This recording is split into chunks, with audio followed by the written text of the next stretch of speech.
तो स्वागत है आप सभी को ज्ञापन फॉर एवरीथिंग के इस बहुत ही शानदार वीडियो में। और जैसे कि आप सभी सोच रहे होंगे कि सर जो थंबनेल लगाए हैं उस थंबनेल के हिसाब से बात करने वाले हैं भी या नहीं, तो मैं सच बता रहा हूं, जो आपने थंबनेल पर देखा बिल्कुल मैं उसी मुद्दे पर बात करने वाला हूं। जैसे कि आप सभी के बीच एक बहुत बड़ी खबर निकल कर आ रही है। हाल ही फिलहाल में आरबी एनटीपीसी का एग्जाम हुआ और मान के चलिए कि लाखों की संख्या में विद्यार्थियों ने एग्जाम दिया, फॉर्म भरा और उनकी जो चयन प्रक्रिया है वो चल रही है और एक समय के साथ उनकी जितने भी है प्रोसेस कंप्लीट हो जाएगी और उसमें से बचे हुए कुछ जो खाली सीट होंगे वो और कुछ नए सीट का जो पुनरावलोकन किया गया है। मतलब कि आरआरबी बोले तो रेलवे रिक्वायरमेंट बोर्ड की तरफ से एक बहुत बड़ी खबर ये आ रही है कि फिर से एक नई बहाली, एक नई सिरे से होना तय हो चुका है बहुत जल्दी। हालांकि उन लोगों ने एक कैलेंडर भी जारी किया है।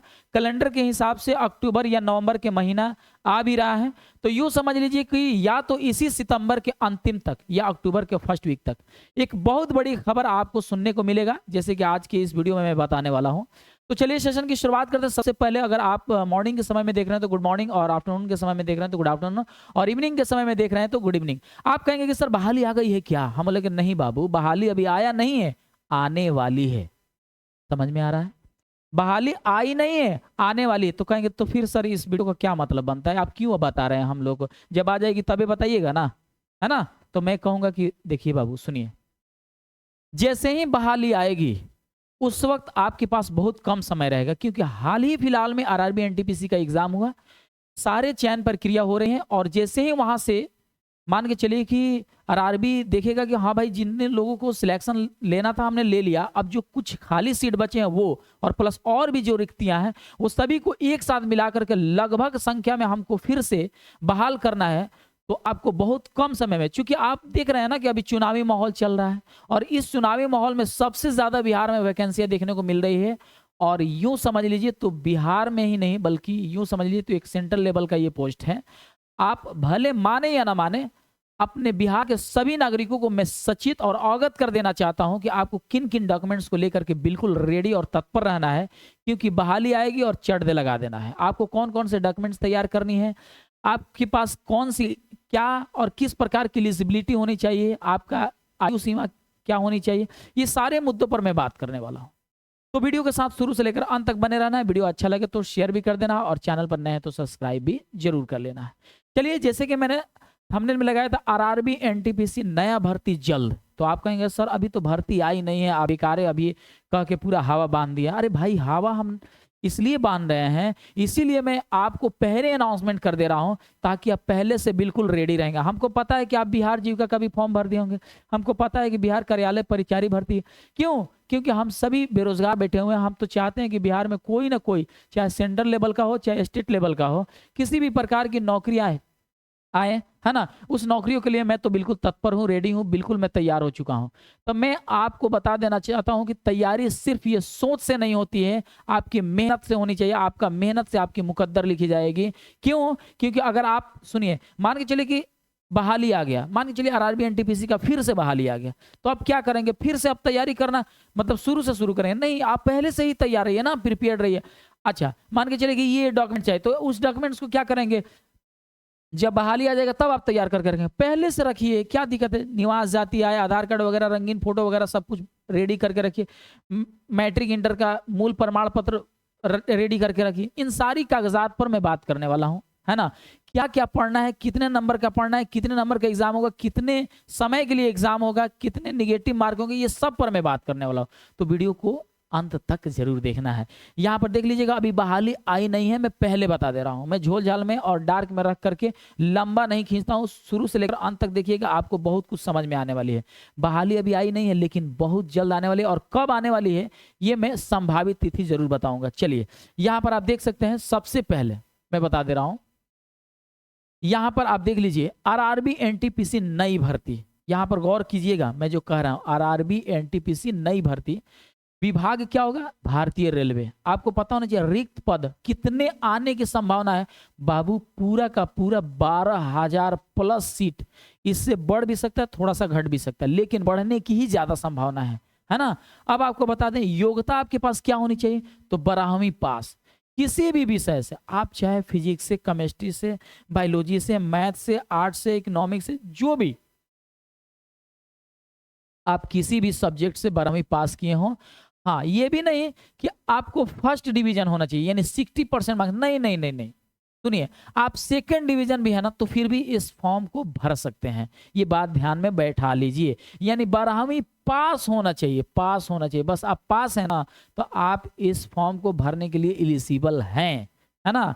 उम्र सीमा की बात करें तो 18 से 35, माने आरक्षित वर्ग को भी इसी में हम शामिल कर दें, 18 से 35 के अंतर्गत, है ना। उसके बाद से फॉर्म भरने का फीस कितना होगा, तो एसी एसटी के लिए भाई 250 और जनरल ओबीसी के लिए 500 रहेगा। अच्छा, वेतन कितना रहेगा सर, वेतन बता दीजिए, हम कहेंगे भाई 40,000 प्लस रहेगा, इससे भी ज्यादा बढ़ सकता है ना। तो ये सुन लीजिए, ये हो गई बातें, कहेंगे सर और आगे बताइए, मैं ज्यादा समय नहीं लूंगा, जल्दी बता दे रहा हूँ। आरआरबी एनटीपीसी नई भर्ती 2025 के लिए चयन प्रक्रिया क्या होगी, तो सुनिए चयन प्रक्रिया 4 तरीके से, यहाँ सुनिए, सबसे पहले आपको CBT 1 का एग्जाम देना होगा, उसके बाद से CBT 1 समझिए तो क्वालिफाई नेचर का है, मतलब ये तो कोई भी क्वालिफाई कर जाता है, लेकिन CBT 2 में जा करके फंस जाता है, ये बहुत हार्ड लेवल का एग्जाम हो जाता है। ये होता है 100 नंबर का, ये होता है 120 नंबर की, ये 90 नंबर में इसको भी सॉल्यूशन करना पड़ता है, इसको भी 90 नंबर में सॉल्यूशन करना पड़ता है, और निगेटिव मार्किंग होता है। उसके बाद से टाइपिंग है, टाइपिंग किसी किसी में है, किसी किसी में नहीं है। उसके बाद से डॉक्यूमेंट्स वेरिफिकेशन हो जाएगा। आइए आगे बढ़ते हैं, यहां पर देख सकते हैं सिलेबस क्या है। CBT सर, CBT 1 का सिलेबस क्या रहेगा, तो मैं बता दे रहा हूं, सुन लीजिए ध्यान से। मैथ पढ़ना है 30 नंबर का, रीजनिंग पढ़ना है 30 नंबर का, और जीके जीएस जिसमें कंप्यूटर भी पढ़ना है, जिसमें साइंस भी पढ़ना है, हिस्ट्री सिविक्स ज्योग्राफी वगैरह पढ़ना है, टोटल मिला करके आपको 40 नंबर का एग्जाम होगा। यानी कि टोटल 30 30 60 40 टोटल 100 नंबर का, यानी CBT 1 जो है ना वो टोटल 100 अंक का परीक्षा होगा, है ना। ये ध्यान में रखना है कि बहुत जल्द इसकी बहाली आने वाली है, इसीलिए मैं पहले से ही आपको सचेत कर दे रहा हूं। और आप ज्ञापन एकेडमी और ज्ञापन एंट्रेंस एकेडमी पर जो हम लोग बिहार जीविका या बिहार कार्यालय परिचारी भर्ती की जो तैयारी हम लोग करवा रहे हैं, उसमें भी कुछ ऐसे ऐसे टॉपिक है जो आपके आरआरबी एनटीपीसी एग्जाम के लिए काफी लाभजनक और उपयोगी साबित होगा। इसलिए मैं कहना चाहता हूं कि ज्ञापन एकेडमी और ज्ञापन एंट्रेंस एकेडमी के साथ आप जरूर जुड़ जाइए।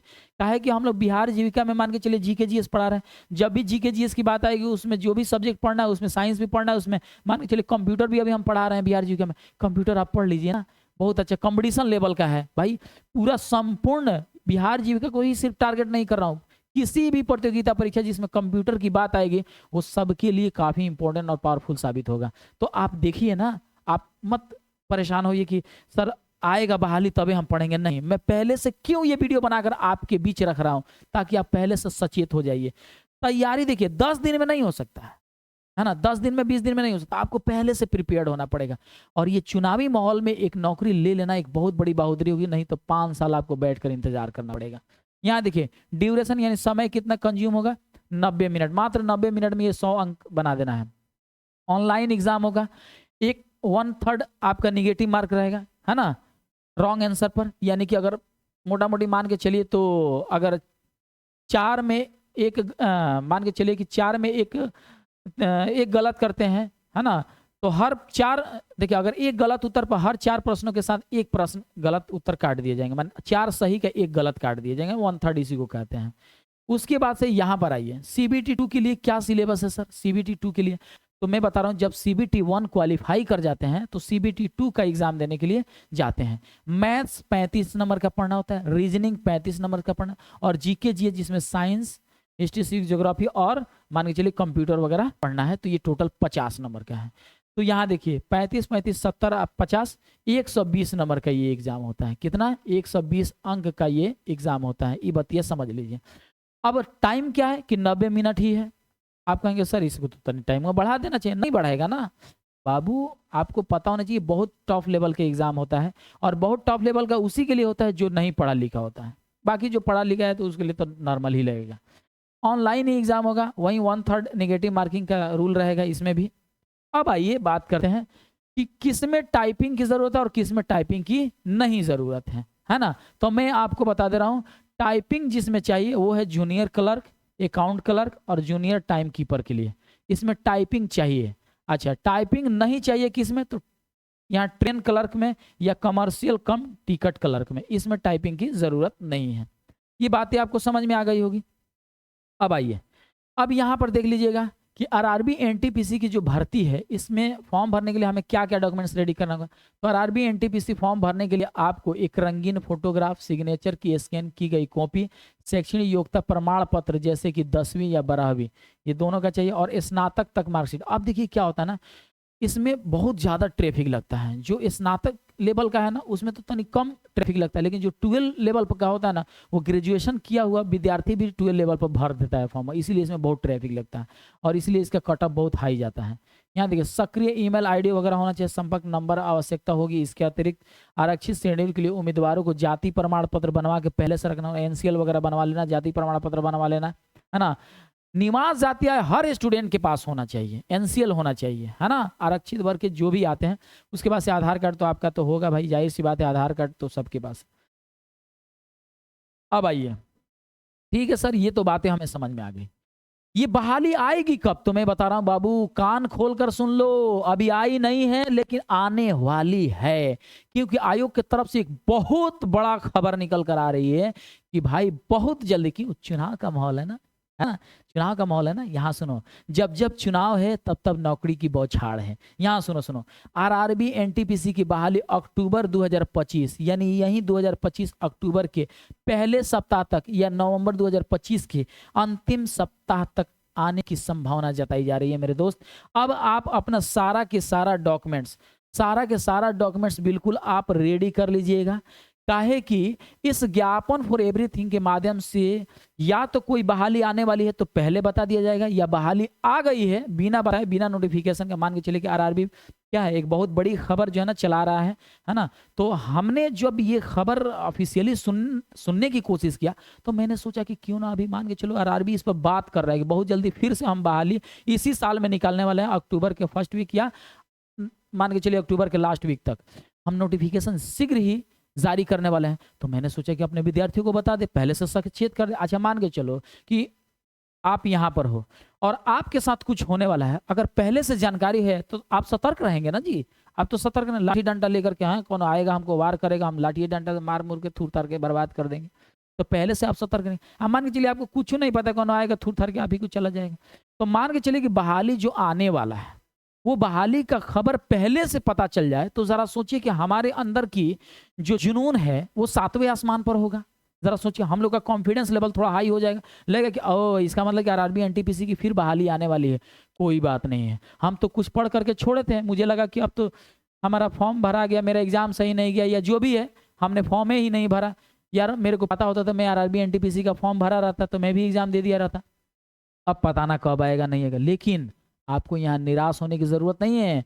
फिर से आरआरबी आयोग की तरफ से यही कहना है कि मैं बहुत जल्दी चयन प्रक्रिया फिर से शुरू करने वाला हूँ, फिर से बहुत सारे रिक्तियों पर बहाल करने वाला हूँ, बहुत जल्दी मैं इसका नोटिफिकेशन जारी करने वाला हूँ। बहुत सारे बहाली आने वाले हैं, जिस तरीके से बहाली आएगी, जिस तरीके से खबरें आएंगी, ज्ञापन फॉर एवरीथिंग मीन्स एवरीथिंग, यानी समझिए तो मैनी काइंड्स ऑफ न्यूज आपको देखने को मिलेगा, एवरी टाइप्स ऑफ न्यूज देखने को मिलेगा, हर तरीके, इसीलिए तो इसका नाम रखा गया ज्ञापन फॉर एवरीथिंग, यानी कि हर तरह का न्यूज, हर तरह का इवेंट, हर तरीके की खबरें, हर तरीके की मान के चलिए टॉपिक पर, या हर तरीके से एजुकेशनल जो है ना मटेरियल को यहाँ से प्रोवाइड किए जाएंगे। तो बस वीडियो अच्छा लगे तो दोस्तों में शेयर कीजिए, चैनल बने हैं तो सब्सक्राइब कर लीजिए और बेल आइकन को हिट कर लीजिए, ताकि वीडियो अपलोड होने या लाइव आने से पहले सबसे पहले नोटिफिकेशन आपके पास पहुंचे। मिलते हैं नेक्स्ट वीडियो में, नेक्स्ट लाइव स्ट्रीमिंग या वीडियो अपलोडेड या फिर कोई नई खबर के साथ, या फिर हो सकता है कि कोई बहाली आए तो उस बहाली के नए समझिए तो न्यूज इवेंट के साथ। तब तक के लिए जय हिंद और खुदा हाफिज, बाय बाय।